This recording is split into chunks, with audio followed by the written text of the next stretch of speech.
তোমরা খাতা কলম নিয়ে রেডি হও।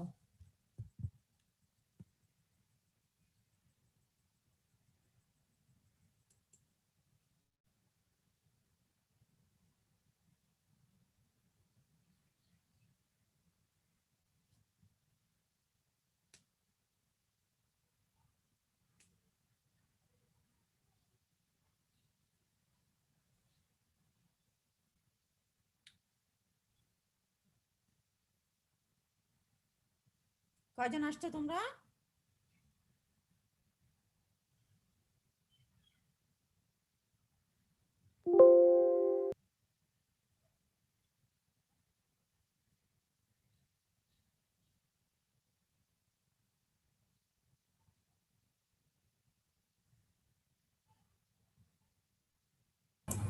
আসসালামু আলাইকুম মিস। ওয়ালাইকুম সালাম।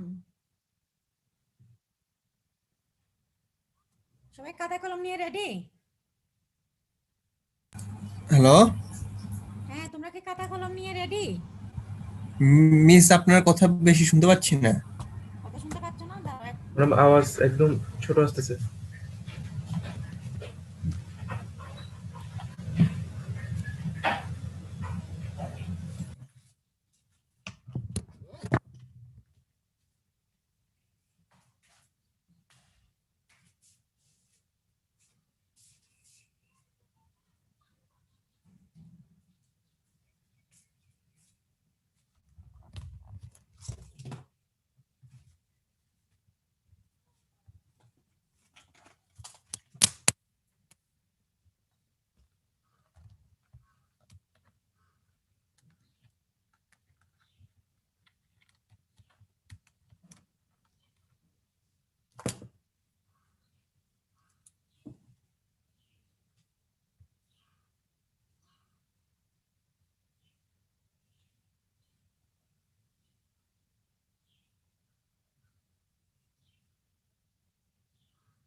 সবাই রেডি?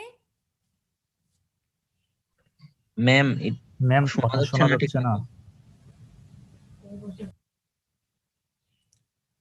Sound clear?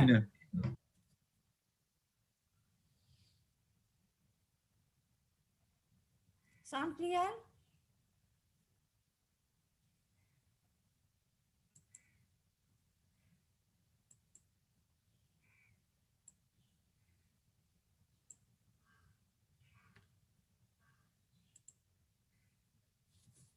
এখন শোনা যাচ্ছে?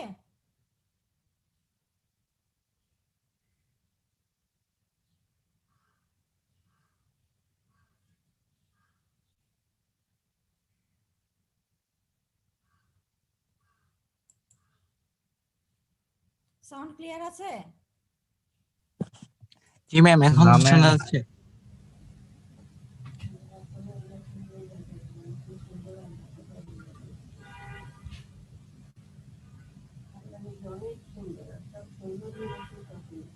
এই যে তোমরা এখানে এই ফরম্যাটটা দেখতে পাচ্ছ, লেজার ফরম্যাট।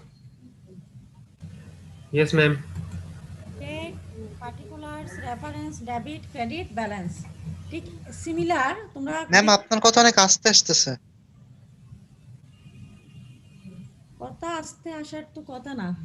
দাঁড়াও,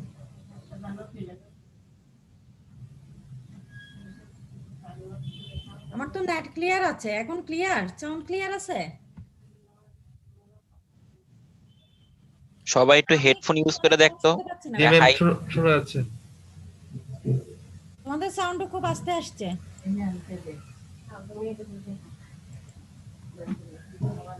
এই যে আমাদের এই চারটা দেখো, date, particulars, reference, debit, credit, balance.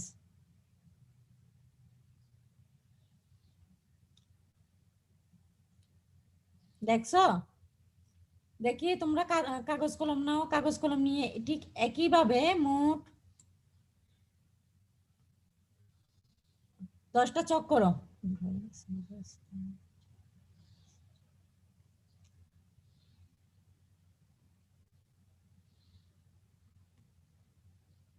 10টা না, মোটা টোটাল 13টা চার্ট করো এই ফরম্যাটে, লাস্টের এই ফরম্যাটটাতে।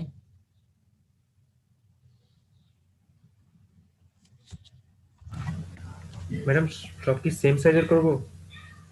সেম সাইজের না, এই যে তোমরা এখানে একটু দেখো, আমার সলিউশনটা দেখো।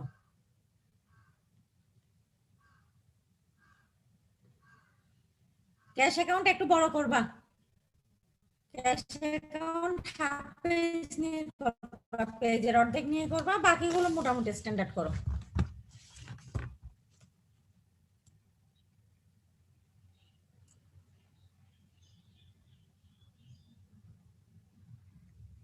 আমি চারটা দিচ্ছি, এই যে এই ফরম্যাটে date, particulars, reference, debit, credit, balance.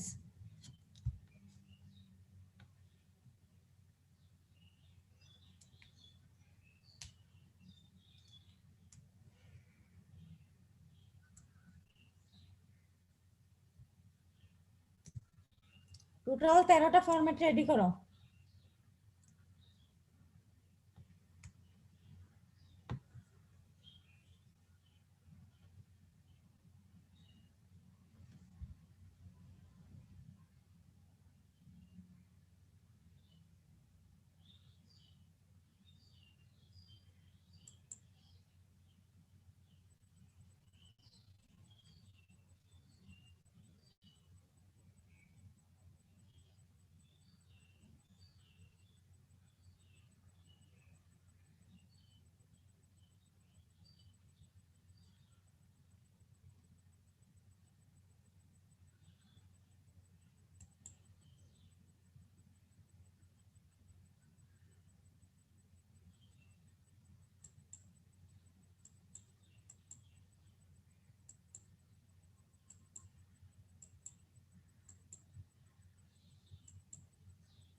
Chart ready? না ম্যাম। তোমাদের সাউন্ড আজকে খুবই আস্তে আসছে।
কতদূর তোমাদের?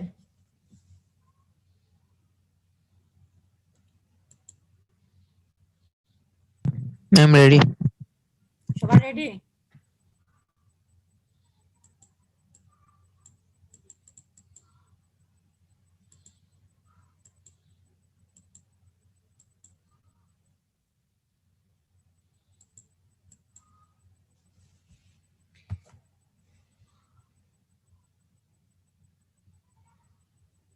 কয়টা করছো টোটাল? 13টা। আচ্ছা, কলামের হেডিং লিখছো date, particulars, reference, debit, credit, balance. Heading গুলো লিখে শেষ করছো? হুম, প্রত্যেকটা পেজে টপ চার্টে তোমরা এই হেডিং লিখবা, column heading date, particulars, reference, debit, credit, balance. ঠিক আছে?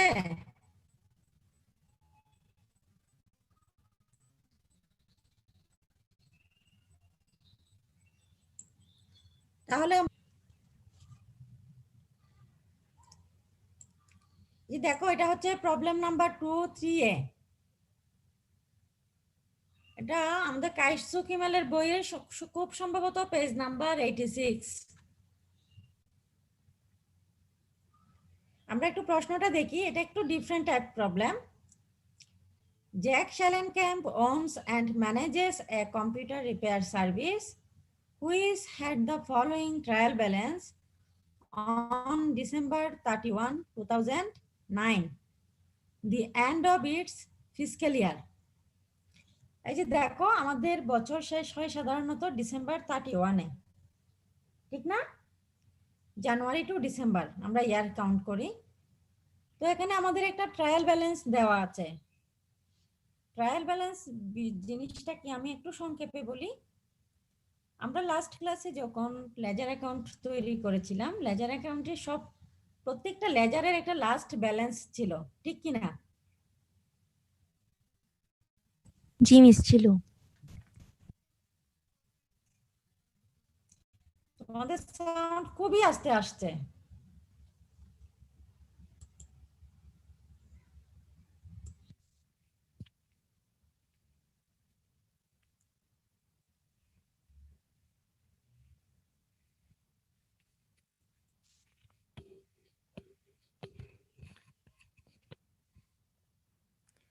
তোমরা লাস্ট ক্লাসের প্রবলেমটার কথা একটু মনে করো। ধরো আমাদের কি কি ছিল, ক্যাশ, ক্যাপিটাল, এরকম বেশ অনেকগুলো অ্যাকাউন্ট ছিল না? জি মিস। হ্যাঁ, এই যে ধরো ক্যাশ অ্যাকাউন্ট, ক্যাশ অ্যাকাউন্টের লাস্টে কি ছিল আমাদের? একদম লাস্ট একটা ব্যালেন্স ছিল। প্রত্যেকটা অ্যাকাউন্টের ব্যালেন্স কলামে লাস্ট যে অ্যামাউন্টটা ছিল সেটাই হচ্ছে ওই অ্যাকাউন্টের আলটিমেট ব্যালেন্স। যেমন ধরো ক্যাশ, ক্যাশে আমি প্রত্যেকটা পোস্টিং এর সাথে সাথে একটা ব্যালেন্স পাচ্ছিলাম, কিন্তু আমি যদি বলি ক্যাশ অ্যাকাউন্টের ব্যালেন্স কত, তাহলে আমাকে দেখতে হবে ক্যাশ অ্যাকাউন্টের লাস্ট ব্যালেন্স কত। মানে ক্যাশ অ্যাকাউন্টের ব্যালেন্স কলামের লাস্ট অ্যামাউন্টটাই হবে ক্যাশ অ্যাকাউন্টের ব্যালেন্স। ক্লিয়ার?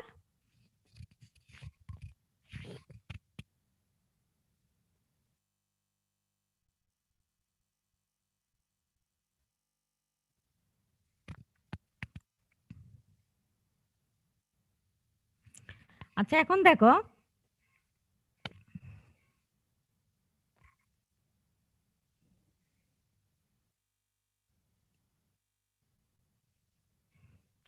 আমার এখানে কিছু ব্যালেন্স দেওয়া আছে। আমাদের প্রতিষ্ঠানের নাম হচ্ছে Byte Repair Service. Trial balance December 31, 2009। Trial balance বলতে বোঝাচ্ছে এই যে লেজারে যতগুলো অ্যাকাউন্ট ছিল, যেমন ধরো আমাদের ক্যাশ অ্যাকাউন্ট ছিল, accounts receivable, parts inventory, prepaid, rent, shop equipment etcetera up to capital. প্রত্যেকটা অ্যাকাউন্টের লাস্ট ব্যালেন্স দিয়ে আমরা যখন একটা চার্ট তৈরি করি, সেটাই হচ্ছে ট্রায়াল ব্যালেন্স। বুঝতে পেরেছো তোমরা? Yes ma'am. এখন দেখো, এই ট্রায়াল ব্যালেন্সটা হচ্ছে আমাদের ডিসেম্বর 31, 2009 মানে 2009 এর শেষে এই ট্রায়াল ব্যালেন্সটা তৈরি করা হয়েছে। এখানে কি কি আছে দেখো, cash 8,000, account receivable 15,000, parts inventory, আর তারপর হচ্ছে তোমার prepaid rent, shop equipment, accounts payable, Jack Shallen Camp, capital. আচ্ছা, এরপরে আসো সামারাইজড ট্রানজাকশনস ফর জানুয়ারি 2010 আর অ্যাজ ফলোস। আমাদের এই যে এতটুকু যে হিসাব নিকাশ ছিল এগুলো ছিল 2009 পর্যন্ত। আর এরপরে যে ট্রানজাকশনগুলোর কথা বলা আছে সেগুলো হচ্ছে আমাদের দেখো কোন সময়ের, জানুয়ারি 10। তাহলে পরবর্তীতে ধরো ডিসেম্বরে আমার হিসাব শেষ হলো, এরপরের হিসাব শুরু হবে কখন? অবশ্যই জানুয়ারিতে। তাহলে এই জানুয়ারি 2010 এর ট্রানজাকশন দেওয়া আছে। এখানে টোটাল 9টা ট্রানজাকশন আছে। আমরা ট্রানজাকশন অ্যানালাইসিসে পরে যাই। এখানে আমাদের প্রশ্নের রিকোয়ারমেন্ট, বইয়ের যে রিকোয়ারমেন্ট গুলো ছিল আমরা পুরোপুরি ফলো করব না। আমরা যেটা করব, এই ট্রানজাকশন গুলোর জন্য আমরা লেজার অ্যাকাউন্ট তৈরি করব স্টেটমেন্ট ফরম্যাটে। এখানে একটা বিষয় বলা আছে, open T accounts for each accounts listed in the trial balance. তো আমরা টি অ্যাকাউন্ট করব না, আমরা পুরো লেজার চ্যাপ্টারটাই স্টেটমেন্ট ফরম্যাটে প্র্যাকটিস করব।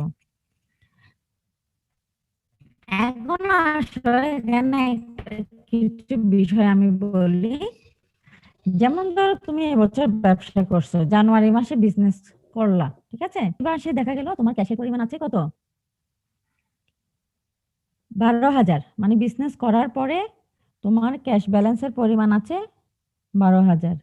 এখন 12,000 যদি থাকে, এই টাকাটা পরবর্তীতে তুমি ফেব্রুয়ারি মাসে বিজনেস করার সময় আবার কাজে লাগাবে না? আমার কথা বুঝতে পারছো তোমরা?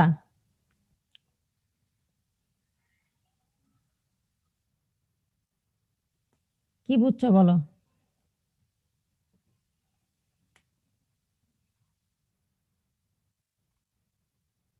হুম, এখানে ক্যাশের ব্যাপারটা কিন্তু এরকম যে আমার ক্যাশ 8,000 ডিসেম্বর 31 ছিল, তার মানে এটা আমি 2010 এর জানুয়ারিতে নিয়ে আসবো আবার হিসাবে। সেম অ্যাকাউন্টস রিসিভেবল, 2009 এর যে অ্যাকাউন্টস রিসিভেবল গুলো ছিল সেগুলো আমি কি করব, 2010 অবশ্যই নিয়ে আসবো জানুয়ারিতে। তারপরে দেখো পার্টস ইনভেন্টরি। পার্টস ইনভেন্টরি বলতে কি বোঝাচ্ছে এখানে? আমাদের প্রতিষ্ঠানের নাম হচ্ছে বাইট রিপেয়ার সার্ভিস। তো রিপেয়ার সার্ভিস বলতে এখানে আমার রিপেয়ারিং সার্ভিস দেওয়ার জন্য আমাদের কিছু কি প্রয়োজন, মাঝে মধ্যে কিছু টুলস এর প্রয়োজন। আর এই টুলস গুলোকে একসাথে বলা হচ্ছে পার্টস ইনভেন্টরি। ধরো আমি আমার ক্লায়েন্টকে যদি কোনো রিপেয়ারিং সার্ভিস দিতে হয়, মাঝে মধ্যে কোনো একটা টুলস তোমার চেঞ্জ করতে হয়, অ্যাড করতে হয়, তাহলে এক্ষেত্রে বেশিরভাগ সময় দেখা যায় কি মেকানিক সে নিজেই ওই টুলসটা প্রোভাইড করছে, পরবর্তীতে কাস্টমারের কাছ থেকে টাকা নিয়ে নিচ্ছে। এইগুলোকে বলা হচ্ছে এখানে পার্টস ইনভেন্টরি। তারপরে দেখো prepaid rent, shop equipment, accounts payable, Jack Shallen Camp, capital.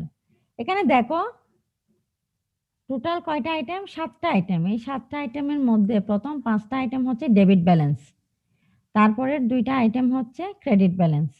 ওকে,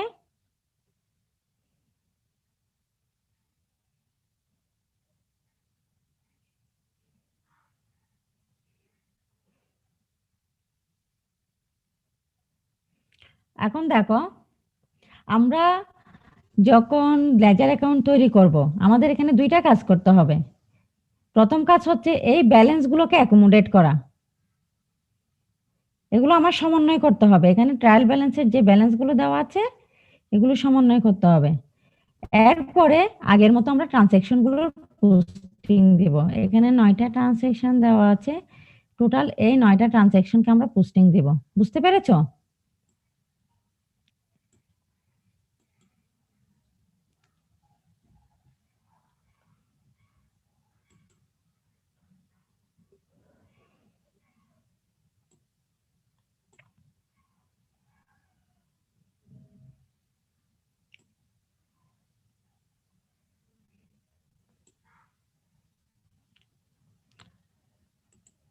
তাহলে দেখো আমাদের প্রথম কাজ হচ্ছে 2009 ডিসেম্বর 31 এর ব্যালেন্সগুলোকে পোস্টিং দেওয়া।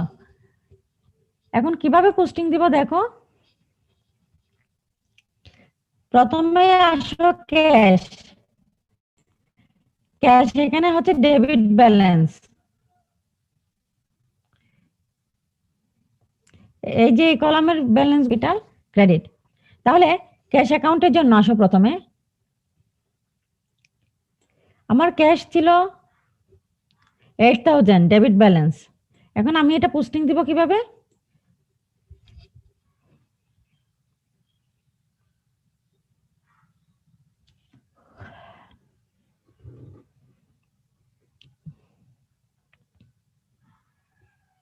তোমরা কি আছো? জি মিস। জি মিস। जी मैडम मैम খাতা কলম আছে, সামনে আছে? यस मैम জি ম্যাম। जी मैम যদি থাকে তোমরা আগে হেডিং গুলো লিখো অ্যাকাউন্টের। লিখো in the book of Byte Repair Service. স্ক্রিনে দেখা যাচ্ছে, ঠিক একইভাবে লিখবা।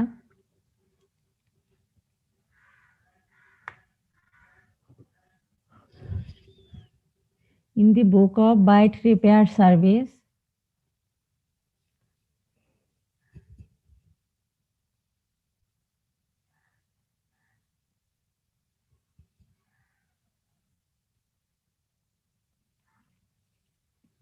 সেকেন্ড লাইনে লিখো লেজার অ্যাকাউন্টস, তারপরে লিখো ক্যাশ। তোমরা আগে অ্যাকাউন্ট টাইটেল গুলো লিখে ফেলো প্রত্যেকটা অ্যাকাউন্টের। ক্যাশের পরে লিখো ক্যাপিটাল,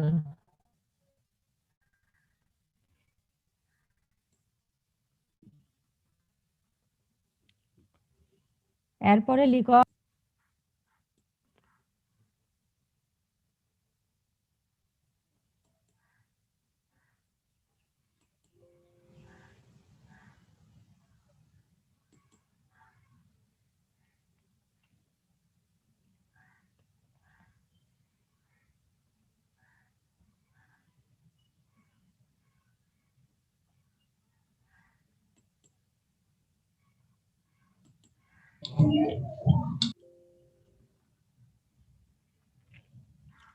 ম্যাডাম স্ক্রিন তো দেখা যাচ্ছে না। স্ক্রিন দেখা যাচ্ছে না। আচ্ছা তোমরা অ্যাকাউন্ট টাইটেল গুলো লিখো। কি কি লিখলা? পর্যন্ত পার্টস ইনভেন্টরি পর্যন্ত। Parts inventory. Yes ma'am. Ma'am accounts payable receivable পর্যন্ত লিখছি। অ্যাকাউন্টস রিসিভেবলের পরে পার্টস ইনভেন্টরি। এরপরে লিখো প্রিপেড রেন্ট।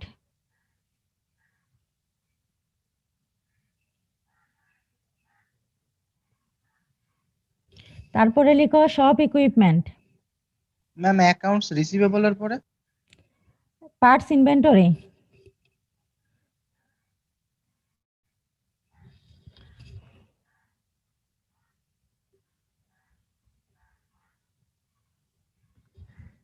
তারপর পার্টস ইনভেন্টরির পরে prepaid rent. Prepaid rent. Next one shop equipment.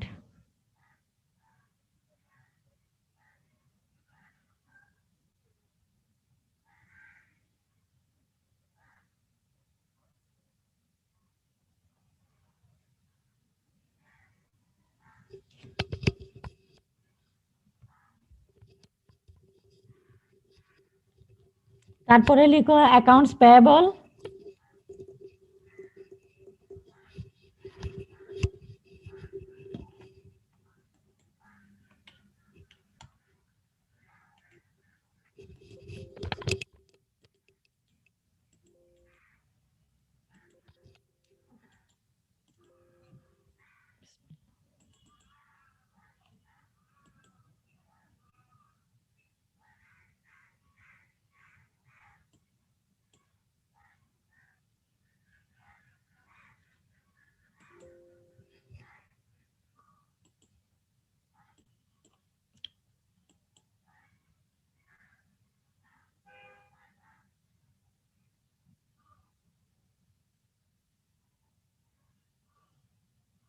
জি ম্যাম, তারপর advertising expense, wages expense, drawing.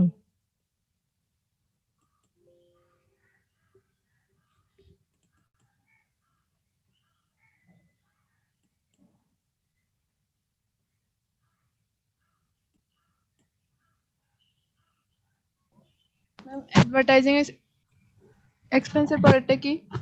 Drawing advertising এক্সপেন্সের পরে হচ্ছে wages, wages. Miscellaneous expense.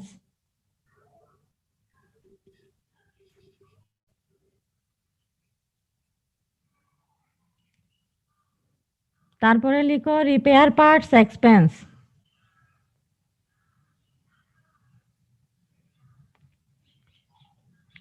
Service revenue.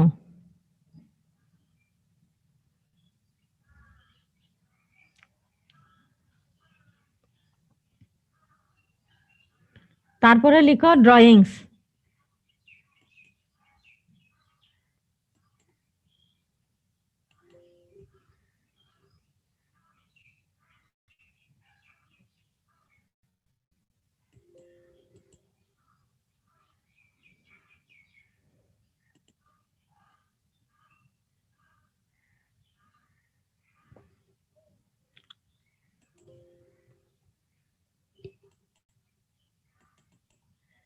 লিখছো?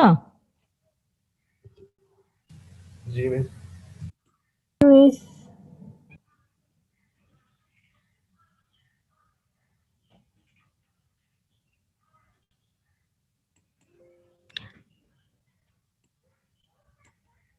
আচ্ছা, আমি এখানে একটা বিষয় ক্লিয়ার করি তোমাদেরকে। সেটা হচ্ছে ব্যালেন্স সিডি, ব্যালেন্স বিডি তোমরা খাতায় লিখো।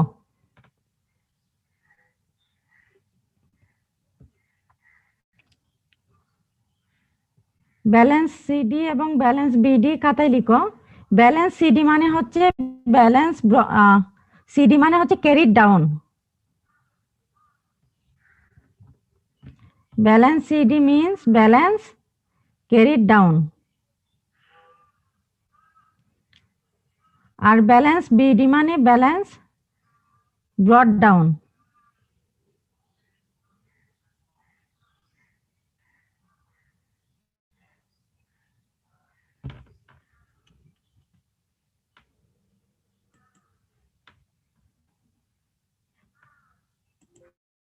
ম্যাডাম আর একবার বলেন এটা।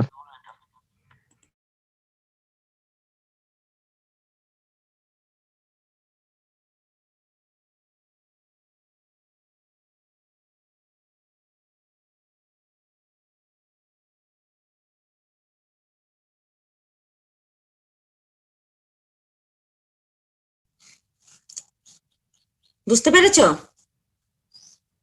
সিডি মানে হচ্ছে ক্যারিড ডাউন, বিডি মানে ব্রট ডাউন।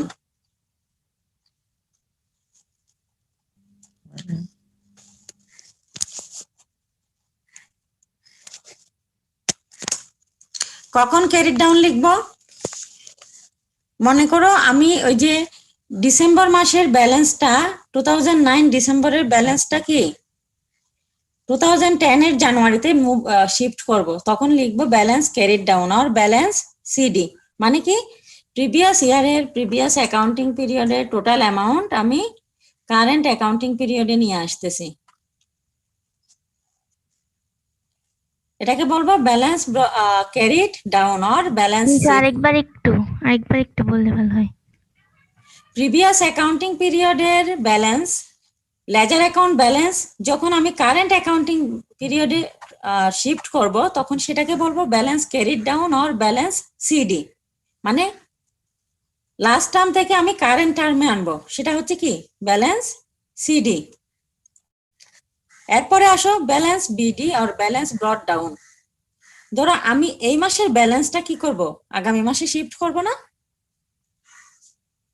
এই মাসে আমার যে ব্যালেন্সটা থাকবে সেটা কি করব, অবশ্যই আগামী মাসে শিফট করব। তাহলে আগামী মাসে যদি শিফট করি সেটাকে বলা হবে ব্যালেন্স বিডি আর ব্যালেন্স ব্রট ডাউন। বুঝা গেছে? তাহলে প্রিভিয়াস মান্থ অথবা প্রিভিয়াস অ্যাকাউন্টিং টার্ম থেকে যদি আমরা নিয়ে আসি সেটাকে বলবো ব্যালেন্স সিডি, আর নেক্সট অ্যাকাউন্টিং টার্মে যদি শিফট করি ব্যালেন্স, তখন সেটাকে বলবো কি ব্যালেন্স বিডি। ক্লিয়ার?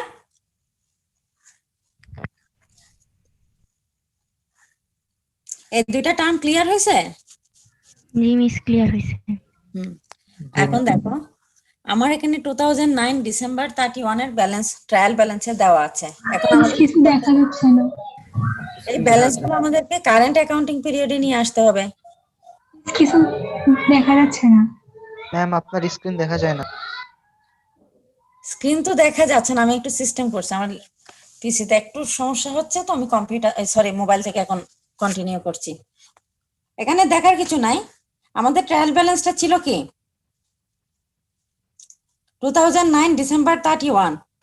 আমরা আবার স্ক্রিনে ফিরে যাব, এই 1 মিনিট সময় দাও।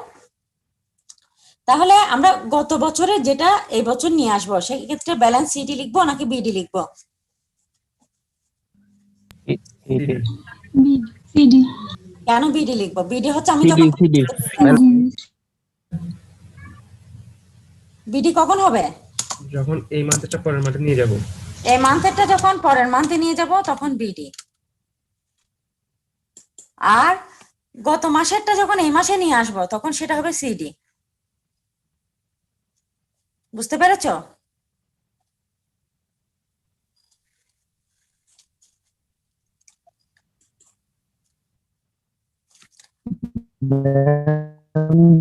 দুইটা প্রায় একই না হয়ে গেল যে বুঝি নাই। ম্যাম দুইটা তো প্রায় একই হয়ে গেল যে এই কেন মাসেরটা একই আমি হবে? একটা হচ্ছে তুমি গত বছরের ব্যালেন্স এই বছর নিয়ে আসবা, এই মাসে হিসাবের ক্ষেত্রে নিয়ে আসবা। ধরো গত মাসে তোমার 500 টাকা হাত খরচ বাড়তি ছিল, সারপ্লাস ছিল, সেটা এই মাসের খরচের সাথে যখন যোগ করবে তখন সেটা হবে কি ব্যালেন্স সিডি। আর মনে করো এই মাসের হাত খরচ তোমার বেঁচে গেল 1000 টাকা, এই 1000 টাকা যখন তুমি আগামী মাসের খরচের সাথে যোগ করে দিবে তখন সেটাকে বলা হবে ব্যালেন্স বিডি। এটা কি একই? বিডি হচ্ছে ভবিষ্যতে নিয়ে যাবা, আর ব্যালেন্স সিডি হচ্ছে অতীত থেকে নিয়ে আসবা। দুইটা কিন্তু একই না। ম্যাম যখন আমি পরের মাসেরটা হিসাব করব তখন তো এই মাসের আমার মানে টাকা যেটা বাঁচছে ওটা তো প্রিভিয়াস হয়ে গেল। বুঝি নাই। ম্যাম যখন আমি ধরেন পরের মাসে মানে যেটা বলতেছেন যে আমি এই মাসে যে টাকাটা পাচ্ছি ওটা পরের মাসে অ্যাড করবো তাই না? হ্যাঁ, যখন তুমি পরের মাসে যখন অ্যাড করবে তখন আমি এই মাসের জন্য আমরা সবকিছু এই মাসের পার্সপেক্টিভে হিসাব করব। পরের মাসে যখন অ্যাড করবে তখন এই মাসের জন্য সেটা বিডি, গত মাসেরটা যখন এই মাসে যোগ করব তখন সেটা হবে এই মাসের জন্য সিডি। ডিফারেন্স বুঝতে পেরেছো? হ্যাঁ বুঝতে পারছি ম্যাম। আমরা কিন্তু এই মাসের হিসাব করতেছি, এটা পরের মাসের হিসাবের কথা এখন আসবে না। এই মাসের যেটা বিডি আগামী মাসে গিয়ে সেটা সিডি হয়ে যাবে। এবার বুঝছো কিনা? আমি এই মাসে যে অ্যামাউন্টটা বিডি লিখবো সেটা আগামী মাসে গিয়ে সিডি হয়ে যাবে। জি ম্যাম বুঝতে পারছি।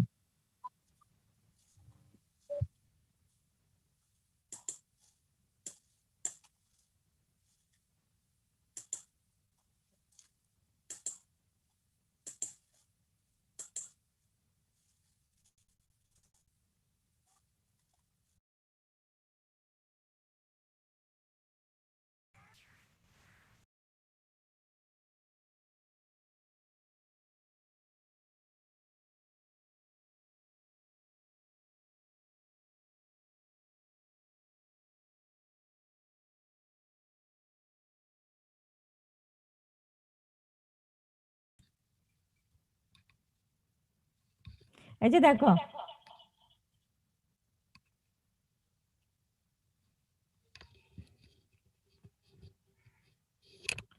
এখানে যে ব্যালেন্স গুলো আছে এই ব্যালেন্স গুলো আমরা কি করব এখন সবগুলো ব্যালেন্স শিট হিসেবে লিখে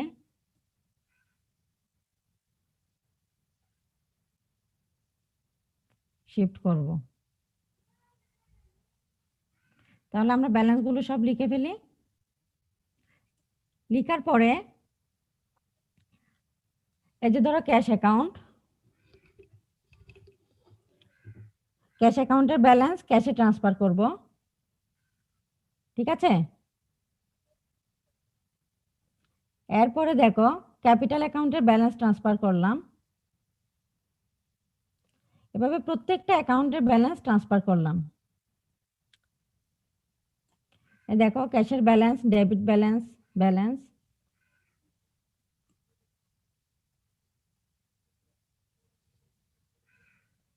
তারপরে আসো ক্যাপিটালের জন্য। ক্যাপিটাল যেহেতু ক্রেডিট ব্যালেন্স, আমরা ক্রেডিট লিখে এখানে ব্যালেন্সটা ক্রেডিট করে দিলাম।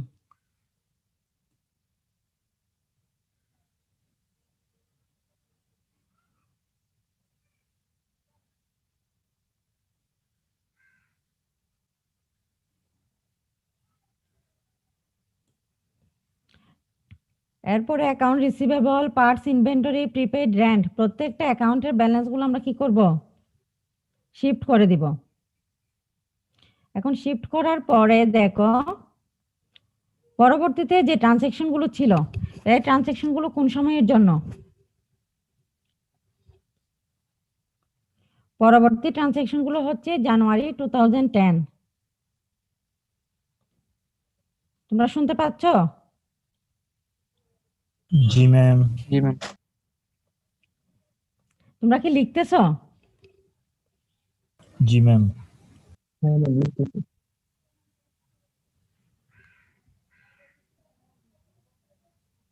এই ক্লাসগুলো আসলে ক্লাসরুমে নেওয়াটাই বেস্ট।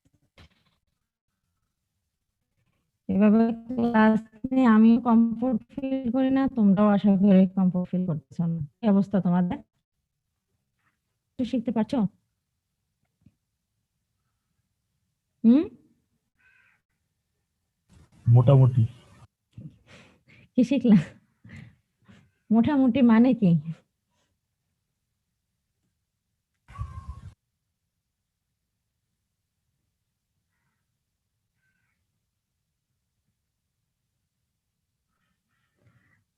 আচ্ছা, আমরা আজকে আগে জার্নালগুলো লিখে ফেলি, ঠিক আছে? তোমরা খাতায় আগে জার্নালগুলো লিখো। এই যে advertising cost paid in cash $1000, এটার জার্নাল কি হবে বলো? Advertising cost paid in cash. Advertising cost, Debit আর ক্রেডিট। Cash credit 1000। আচ্ছা, 2 নম্বরে দেখো additional repair parts inventory acquired on account. এই যে আমাদের রিপেয়ার পার্টস ইনভেন্টরি বলতে বোঝাচ্ছে কি, আমরা যেটা বলেছিলাম এখানে পার্টস ইনভেন্টরির একটা আইটেম ছিল না 13,000, পার্টস ইনভেন্টরি 13,000 ছিল। এটার সাথে বলা হচ্ছে নতুন করে আবার পার্টস ইনভেন্টরি পারচেজ করা হয়েছে কত? 4000। ঠিক আছে? তাহলে দেখো, তাহলে পার্টস ইনভেন্টরি যদি কেনা হয়, আমার প্রতিষ্ঠানের বাইট রিপেয়ার সার্ভিসের পার্টস ইনভেন্টরির পরিমাণ বাড়বে। আর পার্টস ইনভেন্টরি বাড়া মানে কি? অ্যাসেট বাড়বে না, এটা হচ্ছে ওয়ান কাইন্ড অফ সাপ্লাইস। বোঝার জন্য আমি বলে দিলাম, পার্টস ইনভেন্টরি হচ্ছে এক ধরনের সাপ্লাইস। তাহলে পার্টস ইনভেন্টরি যদি কেনা হয় তাহলে কি হবে? এই প্রতিষ্ঠানের অ্যাসেটের পরিমাণ বেড়ে যাবে। সাপ্লাইস যেরকম বাড়লে অ্যাসেট বাড়তো, এখানেও একই হবে। এখন পার্টস ইনভেন্টরি কিভাবে কেনা হচ্ছে? On account on account. On অ্যাকাউন্টে যদি কিনে তাহলে কি হবে? Credit accounts payable, credit. তাহলে জার্নাল লিখো parts inventory debit, accounts payable, credit. 3 নম্বরে দেখো miscellaneous expenses paid in cash. Miscellaneous expense বলতে বোঝাচ্ছে কিছু ছোটখাটো খরচ, খুচরা খরচ, যে খরচগুলোর জন্য তোমার সিগনিফিক্যান্ট অ্যামাউন্টের প্রয়োজন হয় না, যার কারণে আলাদা করে হিসাব রাখা হয় না। তো এই ধরনের খরচগুলোকে একসাথে মিসেলেনিয়াস এক্সপেন্স বলে। এক কথা এখানে খরচের পরিমাণ, খরচ পেমেন্ট হচ্ছে। তাহলে আমার জার্নাল কি হবে? Miscellaneous expense debit, cash credit credit. আচ্ছা, এরপরে দেখো cash collected from customers in payment of accounts receivables $14,000। আমার আগে একটা অ্যাকাউন্ট রিসিভেবল ছিল, এই যে এখানে অ্যাকাউন্ট রিসিভেবল 15,000 ছিল না? অ্যাকাউন্ট রিসিভেবল মানে কি? অ্যাকাউন্ট রিসিভেবল মানে হচ্ছে আমি পাবো, রিসিভ করব। তাহলে আমার দেনাদারের কাছ থেকে আমি কি করলাম, 15,000-এর মধ্যে 14,000 ক্যাশে কালেক্ট করলাম। যদি ক্যাশ কালেক্ট করি তাহলে কি হচ্ছে আলটিমেটলি, ক্যাশের পরিমাণ বেড়ে যাবে প্রতিষ্ঠানে, অন্যদিকে অ্যাকাউন্ট রিসিভেবলের পরিমাণ কমবে। ক্লিয়ার এটা? ধরো আমার দেনাদার আছে, আমি দেনাদারের কাছ থেকে যদি টাকা আদায় করি, আমার ক্যাশের পরিমাণ বেড়ে যাবে। একদিকে ক্যাশ বাড়বে, অন্যদিকে কি হবে, অ্যাকাউন্ট রিসিভেবল কমবে। অ্যাকাউন্ট রিসিভেবল কমবে। তাহলে দেখো, ক্যাশ বাড়া মানে cash account debit, account receivable তাও অ্যাসেট অ্যাকাউন্ট, অ্যাকাউন্ট রিসিভেবল কমা মানে হচ্ছে অ্যাকাউন্ট রিসিভেবল ক্রেডিট। আচ্ছা, next one, cash paid to creditors for accounts payable due 15,000। Account payable আগের আমার কত ছিল দেখো, ট্রায়াল ব্যালেন্সে অ্যাকাউন্টস পেয়েবল ছিল 19,000। এই 19,000 থেকে 15,000 পেমেন্ট হচ্ছে। তাহলে পেমেন্ট হওয়ার কারণে কি হচ্ছে দেখো, আমার অ্যাকাউন্টস পেয়েবলের পরিমাণ আগে যেটা ছিল ওখান থেকে 15,000 কমে যাবে, 15,000 লেস হবে। অন্যদিকে ক্যাশ অ্যামাউন্ট 15,000 লেস হবে। তাহলে একদিকে ক্যাশ কমবে, অন্যদিকে অ্যাকাউন্টস পেয়েবল কমবে। ক্যাশ কমলে ক্রেডিট, অ্যাকাউন্টস পেয়েবল হচ্ছে লাইবিলিটি, লাইবিলিটি কমলে কি হবে, ডেবিট হবে নাকি ক্রেডিট হবে? ডেবিট হবে। ডেবিট হবে, yes. Number 6, repair parts used during January 4,000। আমার এখানে পার্টস ইনভেন্টরি ছিল না 13,000। দেখো, ট্রায়াল ব্যালেন্সে পার্টস ইনভেন্টরি ছিল 13,000। এরপরে জানুয়ারি ট্রানজ্যাকশনে নতুন করে কেনা হয়েছিল কত, 4,000। এখন ট্রানজ্যাকশন নাম্বার 6-এ বলা হচ্ছে রিপেয়ার পার্টস ইউজড ডিউরিং জানুয়ারি 4,000। তার মানে আমার পার্টস ইনভেন্টরি যে পরিমাণ ছিল ওখান থেকে আমি 4,000 ইউজ করে নিলাম। তাহলে এখানে কি হচ্ছে ব্যাপারটা, একদিকে আমার পার্টস ইনভেন্টরির পরিমাণ কমছে যেহেতু আমি ইউজ করছি, আবার যতটুকু ইউজ করছি ততটুকু খরচের পরিমাণ বেড়ে যাবে। এটা অনেকটা সাপ্লাইসের মতো। সাপ্লাইস যখন কনজিউম করা হয় আমরা করি কি, সাপ্লাইস কমে যায়, খরচের সাপ্লাইস এক্সপেন্স বেড়ে যায়। তাহলে এক্ষেত্রে একই, দেখো রিপেয়ার পার্টস এক্সপেন্স বাড়বে, পার্টস ইনভেন্টরি কমবে। তাহলে repair parts expense debit, parts inventory credit. বুঝতে পেরেছো এটা? মিস এটা আরেকবার বল। মনে করো তোমার কিছু রিপেয়ার পার্টস কেনা আছে 10,000 টাকার, তাহলে তুমি কোনো প্রয়োজনে ওখান থেকে 3,000 টাকার পার্টস ইউজ করলা। তো ইউজ করার কারণে আমার কি হচ্ছে, তোমার স্টকের পরিমাণ কমে যাবে না? যদি ইউজ Yes, করো ma'am. স্টকে তোমার পার্টসের পরিমাণ কমবে। কেন কমবে?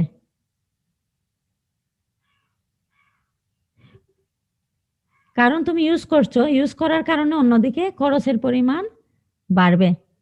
তাহলে এখানে আমার একদিকে রিপেয়ার পার্টস এক্সপেন্স বাড়বে, অন্যদিকে আমার অ্যাসেট পার্টস ইনভেন্টরি কমবে। দেখো, এক্সপেন্স বাড়লে ডেবিট আর পার্টস ইনভেন্টরি কমলে ক্রেডিট। ক্লিয়ার? জি মিস। আচ্ছা, miss. Number 7, repair services performed during January for cash 6,000, on account 9,000। দেখো,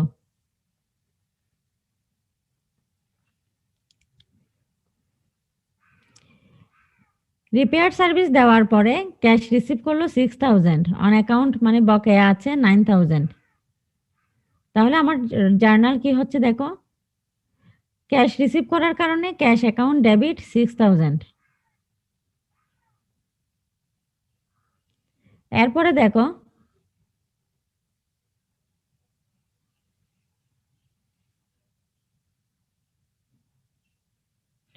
অন অ্যাকাউন্টে যদি তুমি সার্ভিস দাও তাহলে কি অ্যাকাউন্ট রিসিভেবল আসবে নাকি অ্যাকাউন্টস পেয়েবল আসবে? রিসিভেবল। রিসিভেবল। তাহলে cash debit 6000, account receivable debit 9000। এই যে আমি 6000 এবং 9000 এর হিসাব আনছি, কেন আনছি? কারণ রিপেয়ার সার্ভিস প্রোভাইড করা হয়েছে, তাহলে এটা হবে সার্ভিস রেভিনিউ ক্রেডিট 15000। এক কথায় টোটাল $15,000 রিপেয়ার সার্ভিস দেওয়া হয়েছে, যার মধ্যে 6000 নগদে পাওয়া গেছে, বাকি 9000 কি বকেয়া। তাহলে সার্ভিস রেভিনিউ ক্রেডিট হবে কত? টোটাল কত টাকা সার্ভিস দিছে? 15000। Service revenue credit 15000। ক্লিয়ার? বুঝো নাই? জি miss, clear. Next one, wages for January paid in cash $3000। তাহলে কি হবে? এখানে এক্সপেন্স ক্যাশে পেমেন্ট করা হচ্ছে, তার মানে ওয়েজেস এক্সপেন্স ডেবিট, যেহেতু এক্সপেন্সের পরিমাণ বাড়বে ক্যাশে পেমেন্ট করা হচ্ছে ক্যাশ ক্রেডিট। নেক্সট ওয়ান দেখো, জ্যাক্স ড্রয়িংস ডিউরিং জানুয়ারি 3000। তাহলে কি হবে? Drawing debit. দেখো ড্রয়িং করলে কি হয়? প্রতিষ্ঠানের ওনার সিকিউরিটি কমে যায়। ড্রয়িংটা কিভাবে হচ্ছে? ক্যাশে, মানে আমি ক্যাশ ফান্ড থেকে নিজের প্রয়োজনে নিয়ে নিলাম, তাহলে ব্যবসায়ের ক্যাশের পরিমাণ বাড়বে। তাহলে ক্যাশের পরিমাণ যদি বাড়ে তাহলে কি? ক্যাশের পরিমাণ যদি বাড়ে, সরি ক্যাশের পরিমাণ কমবে, ড্রয়িং এর পরিমাণ বাড়বে। ড্রয়িং ক্রেডিট ডেবিট হ্যাঁ। হবে। ড্রয়িং বাড়লে কি হয়? ডেবিট, আর ক্যাশ কমলে ক্রেডিট। ক্লিয়ার? এতটুকু ক্লিয়ার? তোমরা জি, চার্টগুলো miss, আজকে clear. রেডি করবা, টোটাল 13টা চার্ট রেডি করবা। নেক্সট ক্লাসে আমরা লেজার অ্যাকাউন্ট তৈরি করব, ঠিক আছে? ম্যাম 7 নাম্বারটা একটু বুঝাই দিলে ভালো হতো। আচ্ছা, 7 নম্বর ব্যাপারটা হচ্ছে, মনে করো বলা হচ্ছে repair services perform during January for cash $6000, on account 9000। Service দেওয়ার পরে 6000 ক্যাশে পাওয়া গেছে রিপেয়ার সার্ভিস দেওয়ার পরে, আর 9000 এখনো পাওয়া যায়নি, কিন্তু সার্ভিস অলরেডি দিয়ে দিছে। দেখো সার্ভিস দেওয়া মানে আমার রেভিনিউ পরিমাণ বেড়ে যাওয়া। সার্ভিস দিয়ে এখন আমি ক্যাশ পাচ্ছি নাকি এটা ক্রেডিট, এটা আমার দেখার বিষয় পড়ে, কিন্তু সার্ভিস দেওয়া মানে হচ্ছে আমার রেভিনিউ ক্রেডিট। এখানে কত টাকার সার্ভিস দিচ্ছে? টোটাল 15000, তার মানে সার্ভিস রেভিনিউ ক্রেডিট 15000। এখন দেখো এই 15000 এর সার্ভিস দেওয়ার কারণে ক্যাশ পাওয়া যাচ্ছে 6000, ক্যাশ পেলে অ্যাসেট বাড়বে debit. On account 9000, on account হলে কি আসবে? অ্যাকাউন্ট রিসিভেবল আসবে নাকি পেয়েবল আসবে? Account receivable. অ্যাকাউন্ট রিসিভেবলের পরিমাণ বাড়বে। অ্যাকাউন্ট রিসিভেবল বাড়া মানে কি? ক্রেডিট বাড়া। ডেবিট। অ্যাসেট বাড়া, অ্যাসেট বাড়লে ডেবিট। ক্লিয়ার? Yes ma'am. তাহলে আমরা আজকে এতটুকুতেই রাখি। Okay ma'am.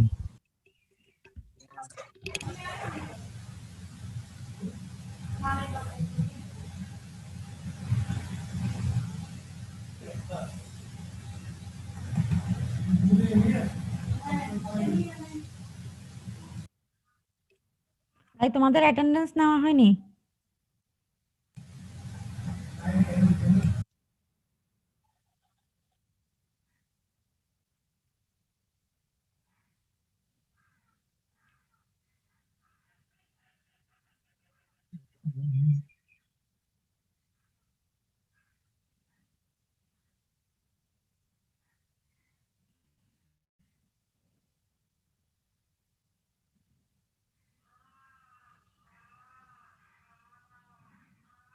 রোল নাম্বার 18 কে?